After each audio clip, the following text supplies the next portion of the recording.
अमेरिकी राष्ट्रपति Donald Trump ने एक ऐसा कदम उठा लिया है जिसने अमेरिका और यूरोप के रिश्तों में नई दरार पैदा कर दी है। इस बार मामला सिर्फ बयानबाजी का नहीं है, बल्कि फ्रांस के राष्ट्रपति इमैनुअल मैक्रों की एक निजी बातचीत को सार्वजनिक किए जाने का है। कहा जा रहा है कि यह चैट ग्रीनलैंड को लेकर हुई बातचीत से जुड़ी हुई थी, जिसे अब ट्रंप ने दुनिया के सामने ला दिया है। इस चैट के सामने आने के बाद यूरोप में नाराजगी साफ दिखाई दे रही है। फ्रांस और अन्य यूरोपीय देशों का कहना है कि निजी कूटनीतिक बातचीत को इस तरह सार्वजनिक करना अंतर्राष्ट्रीय नियमों और भरोसे दोनों के खिलाफ है। वहीं ट्रंप समर्थकों का दावा है कि उन्होंने यह कदम इसलिए उठाया ताकि दुनिया को यह पता चल सके कि ग्रीनलैंड को लेकर यूरोप अंदर खाने क्या सोच रखता है। ग्रीनलैंड लंबे समय से अमेरिका की रणनीतिक नजर में रहा है। अमेरिका इसे सुरक्षा, सैन्य और संसाधनों के लिहाज से बेहद अहम मानता है। ट्रंप पहले भी ग्रीनलैंड को लेकर बयान दे चुके हैं, लेकिन इस बार मामला और गंभीर हो गया है क्योंकि यूरोप ने खुलकर इसका विरोध किया है। मैक्रों की कथित चैट में ग्रीनलैंड को लेकर यूरोपीय संप्रभुता,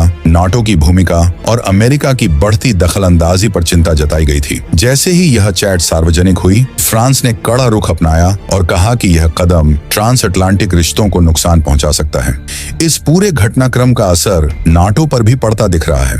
यूरोपीय देश सवाल उठा रहे हैं कि अगर सहयोगी देश ही एक दूसरे की निजी बातचीत लीक करने लगे तो भरोसा कैसे कायम रहेगा। वहीं अमेरिका का तर्क है कि उसकी राष्ट्रीय सुरक्षा सर्वोपरि है और ग्रीनलैंड इस सुरक्षा रणनीति का अहम हिस्सा है। विशेषज्ञ मानते हैं कि यह विवाद सिर्फ ग्रीनलैंड तक सीमित नहीं रहेगा। इसका असर वैश्विक कूटनीति, अमेरिका यूरोप संबंध और भविष्य के सैन्य गठबंधनों पर भी पड़ सकता है। चीन और रूस जैसे देश भी इस टकराव को करीब से देख रहे हैं, क्योंकि पश्चिमी देशों के बीच बढ़ता तनाव उनके लिए रणनीतिक मौका बन सकता है। कुल मिलाकर ट्रंप द्वारा मैक्रों की निजी चैट सार्वजनिक करना एक ऐसा कदम बन गया है जिसने दुनिया की राजनीति में नई हलचल पैदा कर दी है।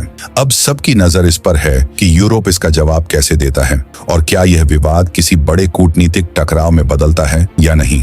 ग्रीनलैंड को लेकर यह टकराव सिर्फ जमीन का नहीं, बल्कि ताकत और भरोसे की लड़ाई है। आप क्या सोचते हैं? क्या ट्रंप का यह कदम सही था? अपनी राय कमेंट में जरूर लिखिए।